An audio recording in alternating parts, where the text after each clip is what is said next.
Thank you, Mr. Chairman, and I especially want to thank all the witnesses for your compelling testimony. It must feel a little odd, though, for you being here giving testimony about your personal experiences and be told essentially that the problem is really Biden, gasoline, and inflation. Apparently what you had to say didn't break through, or there's a principle going on here that essentially says government mandates are horrific. We should avoid these at all costs. God forbid that government step in and try to help you. Instead, we get the yo-yo policy. Do you know what that is? You're on your own.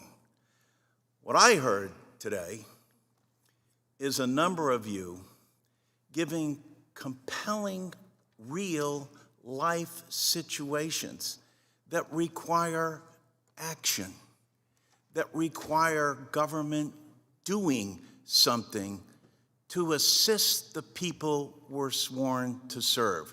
You've heard empathy from the other side, but you heard we got to get it right. Oh, we got to have other things. They basically are saying, you're on your own. We think there's a better approach.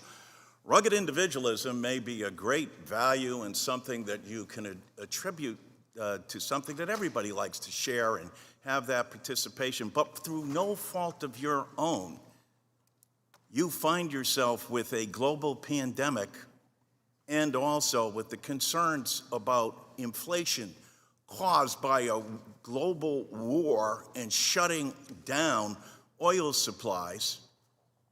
But that's not what you are here for. You're talking about what's going on in your household and how you have to deal with the very real problems.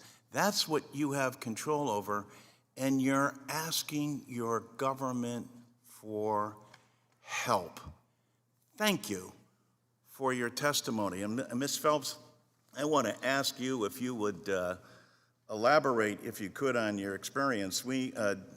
Dr. Ed Ziegler out of Yale used to say that child care is a cosmic crapshoot. Even when government is reaching out to help, et cetera, all the various cares.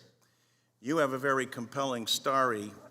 I would love for you to expand on it. Can you discuss the barriers you've encountered in terms of finding and paying for reliable child care? Yes, thank you, Congressman Larson. Being pregnant for the first time in March 2020, I was basically scared. I was just scared all of the time. My last few doctor's appointments, my husband couldn't go with me.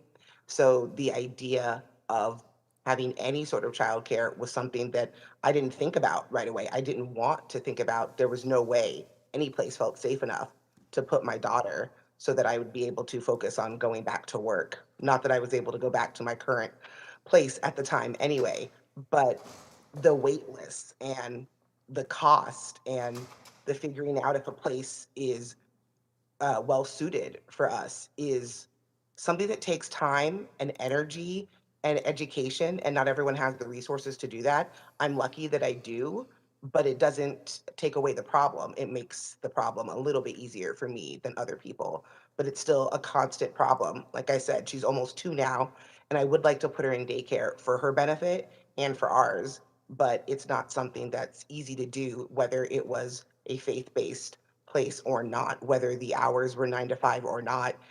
The problem exists that I can't find a place that's easy, located closely, that's not expensive, and that is well vetted. I need help. I need help doing that. And I need the help to be something that's not just here's a website. Having somebody who can actually be a point of contact is what would be best for my family. Thank you.